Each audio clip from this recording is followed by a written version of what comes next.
Bom dia a todos, bom dia a todas, bom dia para você que nos assiste pela Pop TV em Sobradinho e Porto Alegre ou nos escuta pela Cultural FM em Santa Catarina e no Rio Grande do Sul. Sejam muito bem-vindos e bem-vindas a mais um ICL Mercado Investimentos. Hoje, quinta-feira, dia de comentar dois pontos bem importantes de ontem que mexeram bastante com os humores, foram ali destaque, inclusive, no radar político e acabaram, claro, respingando no radar econômico, porque um não está desligado do outro. Os dois caminham bem juntinhos. Então, a gente vai falar hoje tanto sobre a pesquisa Quest em relação à diminuição da vantagem do presidente Lula e o senador Flávio Bolsonaro, como é que isso foi lido, interpretado e por que foi interpretado dessa forma.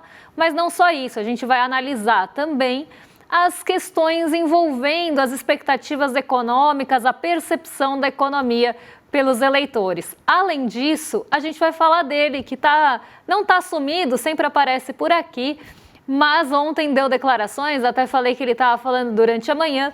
Gabriel Galípolo, que voltou a falar sobre taxa de juros, sinalizou a queda mais uma vez, mas falou algumas coisas em relação à meta de inflação, em relação à taxa de juros mais alta, e a gente vai comentar esses pontos com vocês nessa manhã. Então, para não perder tempo, já vamos passar pela agenda do dia. A agenda hoje está levemente cheia, né? Não é aquela agenda lotada, mas também não está esvaziada. Então vamos colocar aqui para o pessoal de casa acompanhar, porque hoje tem IBGE na parada. Então vamos lá, 4 horas da manhã lá no Reino Unido saiu o PIB do quarto trimestre. Às 4 horas da manhã também no Reino Unido teve produção industrial de dezembro, ainda olhando para o finalzinho do ano. 6 horas da manhã na França foi divulgado o relatório mensal de petróleo da AIE. E esse relatório já mexeu bastante com os preços do petróleo, trouxe novas perspectivas para o mercado, principalmente em relação à demanda asiática, trouxe alguns pontos importantes e fez preço durante o comecinho do mercado de petróleo. 8 horas da manhã na França, a OCDE divulgou a taxa de desemprego de dezembro em relação à OCDE, aqui não é a França. E aí, 9 horas no Brasil, entra o IBGE no radar, saiu pesquisa mensal de serviços e levantamento sistemático da produção agrícola, dados que também devem reforçar essa fala do Galípolo que a gente vai comentar daqui a pouquinho. 10h30 da manhã, lá nos Estados Unidos, saíram os dados de pedidos de auxílio-desemprego da semana até dia 7 de fevereiro e aqueles pedidos de auxílio-desemprego continuados, que são duas formas de olhar para esses pedidos do auxílio. Meio-dia, já na hora do almoço, enquanto a gente almoça, saem as vendas de moradias usadas de janeiro nos Estados Unidos. E às 9h05, aí um grande salto da nossa agenda, às 9h05 da noite, quem fala é o Stephen Miran. Ele participa de uma conversa em um evento distrital de Dallas. Então isso também deve ficar no radar, até porque é um dirigente do Banco Central falando em um momento de muita incerteza em relação aos juros dos Estados Unidos. E os mercados ficam fechados em Taiwan para compensação e liquidação em antecipação do feriado de Ano Novo Lunar que vem aí. Logo a gente vai começar a falar quase todos os dias aí do Ano Novo. Então, não o nosso Ano Novo, mas o Ano Novo ali oriental. Logo ele volta para o radar e eu acho que a gente podia, inclusive, emendar esse feriado também. Fica aqui a minha sugestão. Vamos falar de bolsa, porque ontem a nossa bolsa bateu um novo recorde. Foi aí aos 190 mil pontos no melhor momento do dia, deu uma boa esticada durante o dia inteiro, mostrando que o Ibovespa ainda tem fôlego para renovar máximas.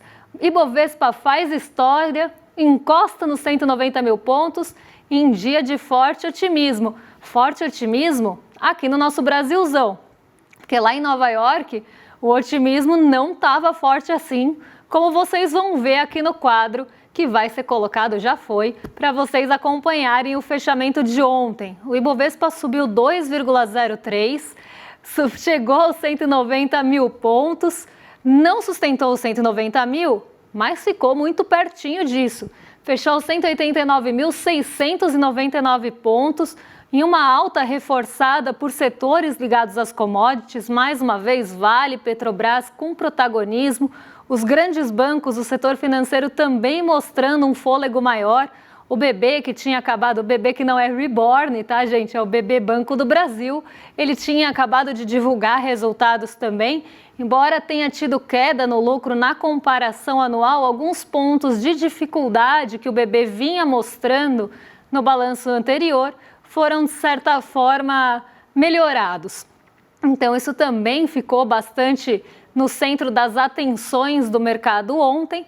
Mas teve um fator que eu já vou falar daqui a pouquinho, eu não quero adiantar o nosso próximo assunto, mas a pesquisa Quest também balançou um pouco o mercado brasileiro. Além dessa pesquisa, que acabou até tomando um pouco ali à frente em um período da tarde, a gente teve aquele otimismo generalizado acontecendo aqui novamente, recurso estrangeiro entrando na nossa bolsa, entrando aqui na nossa B3, e levando o índice para essa alta que começou logo cedinho. Não foi uma alta que aconteceu à tarde, logo que a pesquisa foi divulgada. A alta aconteceu o dia todo, inclusive quando começou a expectativa, a aproximação da divulgação da pesquisa, o Ibovespa até reduz um pouco o fôlego, mas depois ela volta a subir. E eu já vou explicar por que isso acontece quando a gente for falar especificamente de Quest. Então não quero colocar o carro na frente dos bois. Mas não foi só isso, como eu falei, ela estava subindo desde manhã. Então, o que levou a esse movimento de alta? O que fez com que esse otimismo generalizado acontecesse ontem na nossa bolsa? Depois de um dia que a bolsa ficou praticamente parada, em um movimento leve de ajuste, esperando a divulgação do payroll e dos dados dos Estados Unidos, na quarta-feira, quinta-feira é hoje, né? Na terça ela fica parada, na quarta-feira ela volta a reagir com aquela enxurrada, né? Com aquela entrada grande de recursos estrangeiros por aqui. Então, o recurso estrangeiro, mais uma vez, veio buscar ações líquidas, por isso os pesos pesados em destaque, entrou aqui na nossa bolsa para buscar principalmente essas oportunidades em ações mais líquidas. Então, um dia que é um repeteco dos dias anteriores, mas agora também reforçado por dados dos Estados Unidos, que inclusive ficaram maiores do que o esperado. Os dados de emprego, tanto na criação de vagas, que na verdade a criação de vagas foi até o dobro do esperado, mas o desemprego lá também caiu. E isso trouxe até uma incerteza em relação aos juros. Por isso que eu falei, Stephen Miran fala hoje em um ambiente de bastante incerteza em relação à condição de política monetária, porque será que Donald Trump vai continuar pressionando para a queda dos juros nos Estados Unidos, nesse ambiente que provavelmente o Fed vai segurar mais a manutenção dos juros? Então isso começa a gerar incerteza em relação à condução da política monetária, e até isso fez com que a Nasdaq caísse um pouco. E a gente consegue se descolar desse movimento de Nova York, porque quando você começa a ter uma expectativa que as treasuries podem pagar mais em relação ao que se esperava anteriormente, o que acontece? Normalmente o recurso sai do risco e vai para as treasuries, que é esse movimento mais clássico e que aconteceu em Nova York. O S&P 500 andou de lado, nem ganhou nem perdeu, mas todo mundo perdeu, e a Nasdaq caiu 0,16, justamente mostrando essa sensibilidade do setor de tecnologia aos juros. E esse movimento não foi suficiente para apagar o otimismo em relação ao mercado emergente, em relação ao nosso Brasilzão e as oportunidades, o potencial de ganho que se tem aqui, porque a gente vê um dólar em queda em dia de fortalecimento e de alta nos juros das treasuries, pelo menos por boa parte do dia, respondendo a esses dados nos Estados Unidos, que sozinhos talvez não levem à condução de política monetária, mas que direcionam muito para as decisões acontecerem. Então elas embasam muito as decisões, elas acabam sendo fundamentais, mas não isoladamente. E aí o dólar vai a 5,18, mais uma vez abaixo de 5,20, que como falei anteriormente já em outros programas, 5,20 passa a ser esse novo patamar psicológico de comparação. E eu falei para vocês que a bolsa ela foi esticando durante o dia, ela vinha já numa toada muito positiva praticamente toda a manhã. Durante a tarde, lá perto das 2 da tarde, que ia acontecer a divulgação da pesquisa Quest, até se gerou uma dúvida se alguém tinha tido acesso em relação à pesquisa antes da divulgação, mas isso foi só aventado assim no mercado, porque existe um movimento, provavelmente por expectativa e não por leitura antecipada, um movimento ali que até a bolsa recua um pouco e volta a subir rapidamente, e aí começa a esticar a alta novamente depois da divulgação da pesquisa. E esse campo político, essa pesquisa Quest, essa fotografia que a pesquisa Quest traz para a gente, ela revela que o debate ali, né, girando em torno dos 2 eixos mais conhecidos aí, que é Lula de um lado e Flávio Bolsonaro do outro, continua no radar. Então, continua ali isso no foco, né, como esse desenho, como é que isso vai ganhar contorno durante a corrida eleitoral. E gente, nossa, me fugiu o que eu ia falar. A pesquisa mostrou, então, aqui voltando, que Lula segue na liderança, mas revelou essa redução de vantagem sobre o Flávio Bolsonaro. Então, diminuiu a distância entre os dois, mostrando que a disputa pode ser mais acirrada do que se esperava anteriormente, principalmente no cenário do segundo turno, que a diferença caiu para 5 pontos. E esse movimento passou a mostrar as preferências do mercado, de certa forma, que só para resumir para vocês, não está longe de mostrar uma virada eleitoral, mas já fica já está suficientemente menor a diferença para ganhar o olhar do mercado e ficar no radar do mercado financeiro, coisa que não estava antes. Tanto que a gente teve o Flávio Day, que é o dia que ele se coloca como pré-candidato, se coloca na corrida eleitoral, e o mercado reage muito mal, porque, na verdade, o mercado queria o Tarcísio. Mas Tarcísio, Flávio Bolsonaro, seja quem for, o que o mercado quer é alguém alinhado à agenda do mercado. Porque a reação dos investidores, ela fala mais sobre as preferências do capital do que sobre o humor do eleitor, de certa forma. Então, ela está mostrando mais onde o mercado ou o capital prefere, tem a sua preferência, do que o humor do eleitor, do que a leitura da pesquisa em si. E isso costuma ser gradual, né? Essa reação, ela costuma ser gradual, ela vai ajustando um preço aqui, um prêmio a colar, uns juros lá na ponta, e aí ela vai formando também o discurso. Então o mercado ele tende a ter esse movimento, ele tende a se ajustar também. Poxa, a gente queria, aqui pensando, mercado, não eu, pelo amor de Deus, não vamos fazer confusão. Vamos abrir aspas praticamente. O mercado queria Tarcísio, mas Tarcísio não vai ter, então eles vão ter que se contentar com outra opção, que é a oposição. E aí começa a deixar no radar o Flávio Bolsonaro, tanto que essa é a primeira pesquisa que o Tarcísio não aparece ali na estimulada. Então, é a primeira pesquisa que tenta medir esse cenário entre esses 2 eixos. E o avanço da candidatura da oposição foi interpretado como positivo pelo mercado, e não por prometer estabilidade social ou crescimento inclusivo, mas pela expectativa de uma agenda alinhada aos interesses. Aos interesses de quem? Do mercado, não o nosso, tá? Vamos esquecer a gente aqui, porque o mercado está olhando para o próprio umbigo, especialmente falando de contenção de gasto e de fiscal. A gente sabe que o mercado é fiscalista, a gente sabe que o mercado bota uma lupa desse tamanho no fiscal e ele vai olhar isso muito de perto. Parece que a única variável que importa para o mercado financeiro, opa, quase caí aqui, já pensou se eu sofro um acidente? A única variável que importa para o mercado financeiro é a contenção do gasto público, é o fiscal, é entregar o nominal lá nas metas, dentro do certinho, do déficit zero, tudo na caixinha. É isso que o mercado quer. Independente de crescimento econômico, independente do custo social, independente de qualquer coisa, o mercado bota esse peso desigual, inclusive, no fiscal. E ele costuma se mostrar desconfortável sempre que aparecem sinais de ampliação de gasto ou alguma intervenção estatal, mesmo quando os indicadores da economia não apontam para qualquer descontrole e até mostram certa resiliência.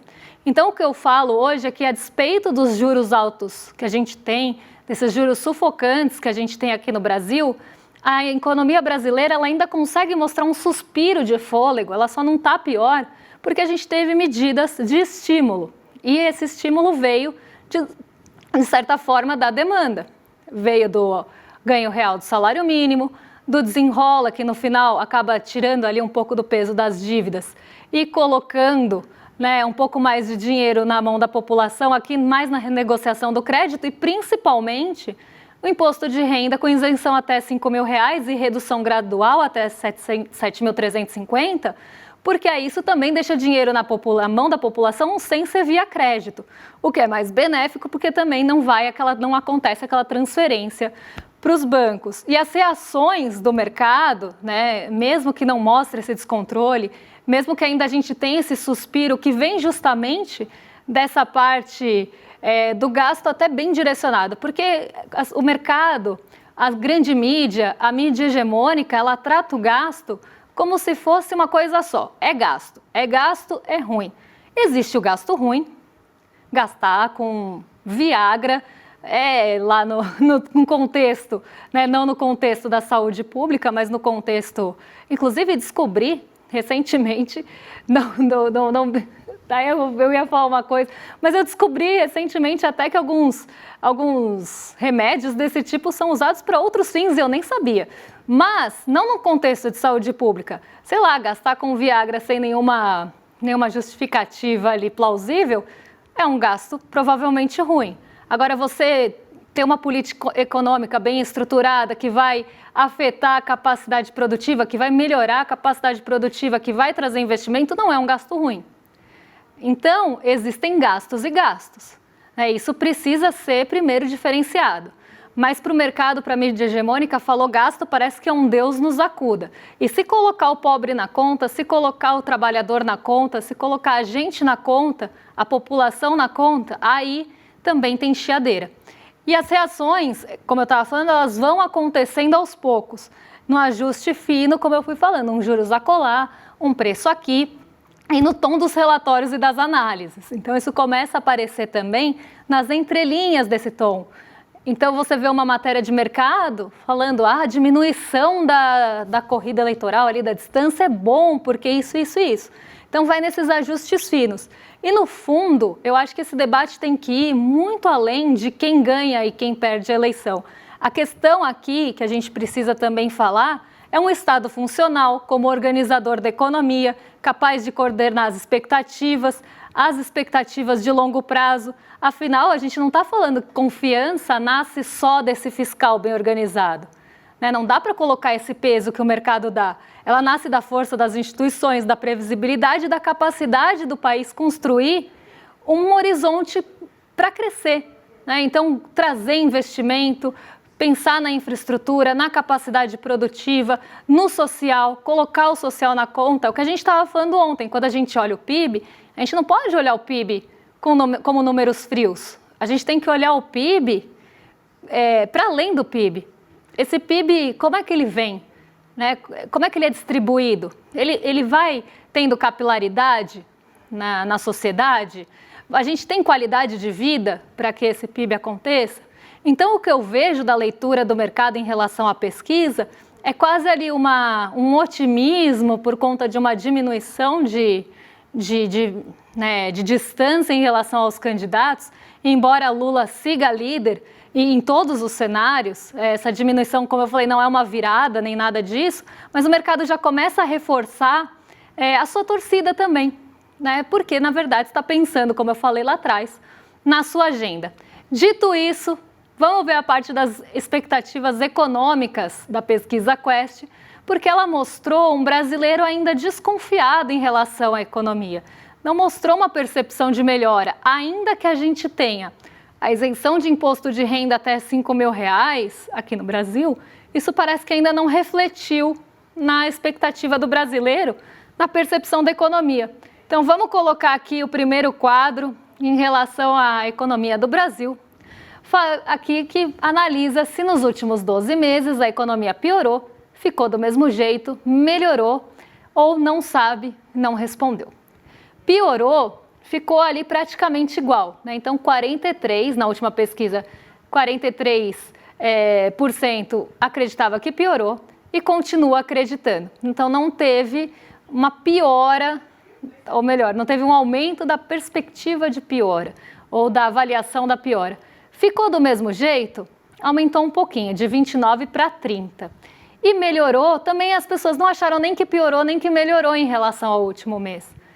E se a gente pegar em relação a dezembro, o piorou aumentou, na verdade piorou, aumentou, saiu de 38 para 43, e o melhorou caiu de 28 para 24. Então o brasileiro, apesar de ter ali alguns fatores que poderiam melhorar sua percepção em relação à economia, não está tendo essa avaliação. Isso ainda não chegou no bolso dele, não chegou na percepção dele. A inflação de alimentos, que faz uma diferença grande, começou a desacelerar ali no meio do ano. Se a gente pensar, teve até um impacto maior, eu acredito, do que agora a isenção do imposto de renda, pelo menos nesses 2 primeiros meses. Porque deixar a renda disponível na mão do brasileiro é uma forma de percepção de melhora. Normalmente, se a pessoa tinha ali um desconto que ela não tem mais, ela vai falar: a minha economia, a minha situação melhorou.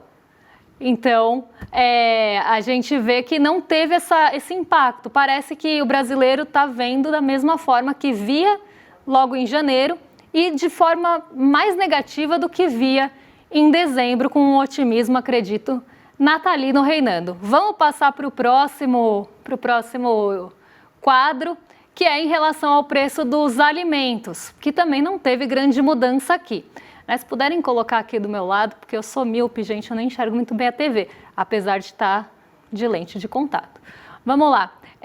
Obrigada, gente. Aqui em janeiro, a perspectiva de que subiu o preço dos alimentos estava em 58, cai para 56, ficou igual, está igual também há muito tempo, orbitando sempre os 23%, 24%. E caiu, subiu um pouquinho de 16 para 18, mas piorou em relação a dezembro, novembro, dezembro ali, né? Então, no fim do ano, as pessoas estavam com uma perspectiva também melhor em relação ao preço dos alimentos, cai um pouco no começo do ano para 16 e volta para 18. Praticamente tudo igual. Ninguém está vendo muita mudança na economia e ainda tem um pessimismo grande. A maior parte dos respondentes aqui acredita que o preço sobe, né? Ainda que tenha diminuído em relação a meses anteriores, a maior parte acha que sobe, assim como boa parte das pessoas acha que piorou a economia, né? A perspectiva da economia. Mas vamos passar então aqui para o próximo. Eu estou tentando ir rápido para passar pelo maior número de aspectos possíveis, mas qualquer coisa a gente volta na pesquisa depois. Comparado a um ano atrás, o poder de compra do brasileiro hoje é menor, com 61% dos respondentes, igual 23%, até aumentando, aqui sim aumentando em relação aos outros meses, até passando o maior, e maior com 15%. Aqui também, né, a percepção é mais negativa do que positiva, porque os brasileiros, ou a maior parte dos brasileiros, acha que o poder de compra hoje é menor do que anteriormente, comparando a um ano atrás.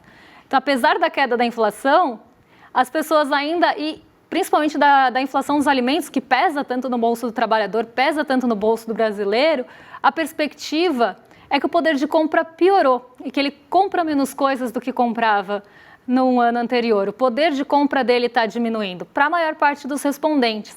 E isso é bem sistemático, eu acredito, em relação, por mais que a gente tenha a isenção do imposto de renda, deixando renda disponível, uma possível política econômica como desenrola, que diminui o peso da dívida do orçamento, a queda do preço dos alimentos, a queda da inflação, o brasileiro ainda vê a economia como uma percepção sua. Então, assim, você tem uma renda, né? Por mais que você tenha ali uma renda, ela não chega no fim do mês, por mais que tenha inflação em queda, por mais que tenha isenção de imposto, por mais que você tenha negociado as dívidas, se ela não chega no final do mês, se você tem dificuldade em fechar o mês, e num Brasil, como a gente estava falando ontem, que tem uma escala 6x1, que a maior parte dos brasileiros está nessa escala, que a renda média é R$ 2.600, a renda média do brasileiro é R$ 3.000 quando um salário do DIEESE é quase 3 vezes maior do que a renda média, quando a gente pega para uma família de 4 pessoas, a gente vê que essa renda é insuficiente.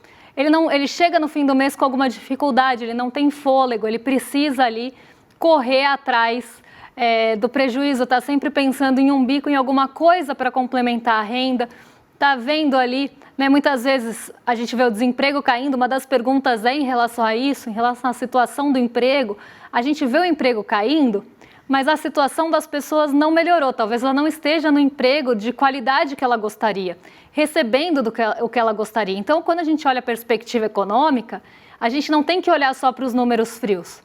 Caiu o desemprego e a inflação, então todo mundo vai ter percepção de melhora. Não vai, porque a vida dela ainda não melhorou. Por mais que esteja melhorando, se ela chega no fim do mês com dificuldade, ela vai achar que a situação dela está pior, ela vai achar que o poder de compra dela está menor. Talvez os itens que ela compre estejam realmente mais caros. E ela vai falar, bom, está mais caro, ainda que desacelerando a alta, que é uma coisa que as pessoas têm dificuldade de entender, ainda que deflacionando, ainda podem estar caros. Se isso está caro, ela vai falar, meu poder de compra está menor, porque o que eu compro pesa muito na minha renda, pesa muito no meu bolso. Então, acho que quando a gente olha para a economia, e quando a gente olha para principalmente a percepção e a avaliação, o sentimento das pessoas em relação à economia, a gente tem que sair desses números frios, tem que sair da planilha realmente e entender por que é que a percepção das pessoas, do brasileiro, do trabalhador, está assim. E muitas vezes é porque a gente realmente tem uma renda ainda pequena no Brasil, condições de trabalho bem exploratórias, e isso tudo faz com que a percepção individual de cada um, as coisas caras, embora possam estar deflacionando, a percepção individual de cada um acaba sendo mais de deterioração do que de melhora, porque prefeririam estar numa situação melhor. Aqui fecho o programa com isso, quero convidar vocês para a aula que acontece hoje, dia 12 de fevereiro, falei sério, quase que eu falei 12 de dezembro, gente, eu estou também assim de saúde.